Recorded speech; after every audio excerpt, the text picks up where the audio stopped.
Parlons un peu des grandes caractéristiques de ce pays. La population d'Irak en 2003 était d'environ 25,63 millions, tandis qu'aujourd'hui, elle a monté à environ 38,67 millions.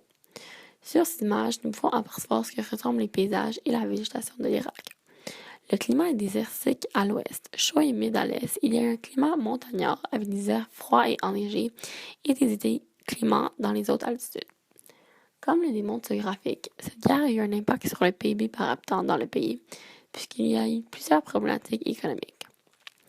Pour mieux comprendre le conflit, voici quelques statistiques. Il y a eu environ 1,2 million d'Irakiens morts, qui étaient presque tous des civils.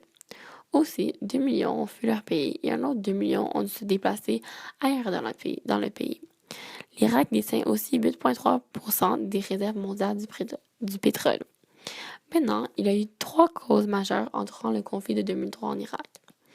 L'armée américaine et son gouvernement a voulu convaincre leur population et leurs alliés que Saddam Hussein, président de l'Irak, détenait des armes de destruction massive, plus précisément des armes chimiques, bactériologiques et nucléaires. En effet, George W. Bush, président des États-Unis en 2003, était convaincu que M. Hussein était impliqué dans les attentats du World Trade Center le 11 septembre 2011. Il croyait que celui-ci soutenait le terrorisme et avait des liens avec le Al-Qaïda. En fin de compte, aucune arme de destruction massive n'a été retrouvée en Irak. Des millions d'Américains sont arrivés à leur propre conclusion sur les raisons de l'invasion de Bush. Ils croient que les États-Unis ont décidé de mettre la main sur l'Irak pour garantir leur propre approvisionnement en pétrole. Alors, ce conflit est marqué par 6 grands événements.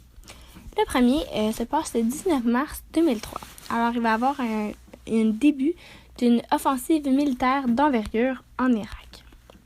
Le deuxième, le 30 janvier 2005, il va y avoir une tenue d'élection législative en Irak.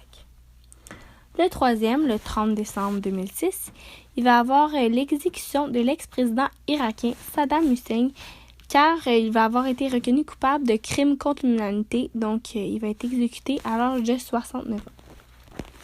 Ensuite, le quatrième événement, c'est le 7 mars 2010 et le 20 avril 2014. Alors ça va être des élections législatives en Irak. Ensuite, le cinquième, c'est le 29 juin 2014. Alors, il va y avoir la proclamation d'un califat par l'État islamique en Irak et au Levant. Alors, le dernier événement, alors le sixième, va être un attentat terroriste à Bagdad en Irak le 3 juillet 2016. Alors, cet attentat va être un des plus meurtriers depuis tous les attentats de 2016 en Irak. Il va faire 325 morts et environ 200 blessés dans Karada, un district de la capitale à Bagdad. Alors, maintenant, que se passe-t-il actuellement en Irak? Alors, les forces irakiennes ont coupé tous les accès routiers à Mossoul-Ouest, piégeant ainsi les combattants du groupe État islamique dans leur dernier grand bastion en Irak. Il y a plusieurs conséquences sur la vie quotidienne des civils en Irak après l'invasion américaine de mars 2003, qui ont touché environ 162 000 personnes, essentiellement des civils, qui ont péri de morts violentes. Il y a plusieurs dommages aux infrastructures civiles, comme les services de santé qui ont été pilés de leurs lits, ambulances, équipements, installations électriques. Les hôpitaux aussi sont surchargés alors que les médecins manquent cruellement. La population est aussi touchée d'une augmentation de l'insécurité générale, due en raison des incendies, des prises d'otages qui ont été faites par des groupes radicaux islamiques, soit pour financer leurs opérations, et des pillages. Il y a également un spectaculaire nombre de familles atteignant le seuil minimal après cette invasion de pauvreté du fait du chômage, pillage et déplacements forcés. L'économie de l'Irak n'est pas en bonne condition après la guerre de 2003.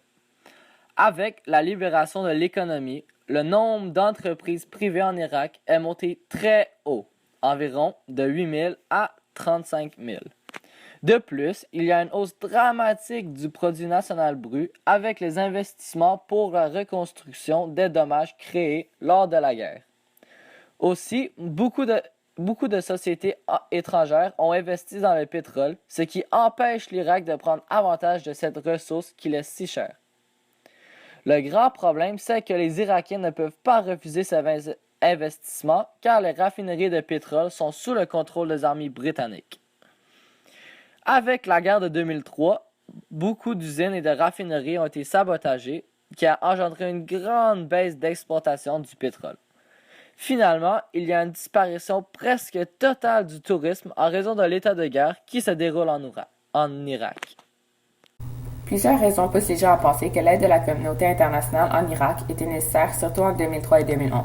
Tout d'abord, puisque les États-Unis ont attaqué l'Irak et établi une présence militaire dans le pays sans le consentement du Conseil de sécurité de l'ONU, ainsi désobéissant les règles établies lors de la fondation de l'organisme en 1945, ils auraient dû être soumis à des sanctions graves. Toutefois, lorsque les premières manœuvres des Américains pour infiltrer le pays ont été entreprises, la communauté internationale n'a rien fait pour s'opposer à leurs actions, et un conflit qui aurait peut-être pu se régler de manière diplomatique a immédiatement tourné aux armes. Même si les États-Unis sont un membre permanent siégeant à l'ONU, leurs actions mal justifiées et leurs fausses accusations envers l'Irak auraient dû être punies et reprochées par la communauté internationale. Un autre motif qui explique le besoin d'une intervention est la situation dans laquelle ils ont laissé le peuple irakien durant et après la guerre. En effet, lorsque le régime totalitaire de Saddam Hussein a été aboli et que la coalition a instauré un gouvernement démocratique, bien que le peuple ait retrouvé ses droits, le pays en tant que tel était laissé dans une situation prête, et ce dans tous les domaines. La guerre ayant engendré des dépenses immenses et se rajoutant à cela le coût de reconstruction des infrastructures, économiquement, le pays était perdu. Les constants conflits armés mettant en danger la vie des citoyens n'ont fait qu'aggraver la situation. En voyant l'ampleur des dégâts, la communauté internationale aurait dû intervenir en envoyant des médecins, des ressources et des bénévoles pour assister la population dans la reconstitution de leur pays. Le nombre de morts en Irak durant la guerre s'élevant à 190 000, une grande partie représentant des citoyens, il est évident qu'une aide de quelque sorte aurait dû être offerte. La communauté internationale entière a laissé l'administration américaine détruire le gouvernement irakien et imposer leur présence militaire dans un pays qui n'était pas le leur, ainsi déstabilisant complètement la population irakienne, pour ensuite les laisser se sortir eux-mêmes de cette situation chaotique. Ce n'est pas des actions dont devrait témoigner un organisme dont la mission fondamentale est d'obtenir la paix entre les nations. Dans la situation dans laquelle se retrouve l'Irak aujourd'hui, on ne peut qu'espérer que l'ONU et le reste de la communauté internationale saura agir justement et dans l'intérêt de tous. Dans le conflit d'Irak de 2003, il n'y a pas vraiment un vainqueur qui se distingue. Techniquement, on pourrait dire que les États-Unis sont les vainqueurs, car ils ont réussi à capturer et à mettre fin à Saddam Hussein ainsi que tous ses adjoints. En même temps, les États ne se croient pas vainqueurs puisqu'ils ont perdu plusieurs hommes au combat. Ils ont perdu beaucoup d'argent suite aux dépenses militaires. Ils n'ont pas pu mettre leurs mains sur les industries de pétrole là-bas comme ils le voulaient. Et finalement, la réputation américaine a été grandement affectée. Elle s'est faite critiquer par plusieurs pays à cause des faux rapports écrits sur les armes en Irak et, car les États-Unis, qui sont supposés être une superpuissance militaire, n'ont point réussi à contrôler l'Irak politiquement. Le président Bush avait essayé d'insérer un nouveau gouvernement plus démocratique, mais n'a pas pu réussir. Maintenant, si on regarde l'Irak, même s'ils ne sont pas vraiment les vainqueurs de ce conflit, ils ont quand même eu quelques petites victoires parmi leurs défaites. Outre les nombreuses morts, les plusieurs déportations, les problèmes environnementaux issus de la guerre et le gouvernement irakien instable, les Irakiens ont pu être libérés de leurs dictateurs, ils ont pu retrouver leur production de pétrole d'il y a 20 ans et ont pu voir une hausse spectaculaire de leur PIB et du nombre d'entreprises privées, ce qui les a beaucoup aidés économiquement. Pour finir, après avoir fait plusieurs recherches, on peut conclure qu'il y a un autre pays qui n'a pas participé à ce conflit, mais qui a fini par en tirer plus de pouvoir économiquement. Ce pays est la Turquie. La raison de ceci est que les exportations turques vers l'Irak ont beaucoup augmenté grâce au conflit. Aussi, la reconstruction de l'Irak après le fameux conflit de 2003 représente un marché de 3,5 milliards de dollars pour les entrepreneurs turcs. Non seulement cela, mais les deux plus gros projets en Irak sont des projets énergétiques et c'est une entreprise turque qui les a emportés.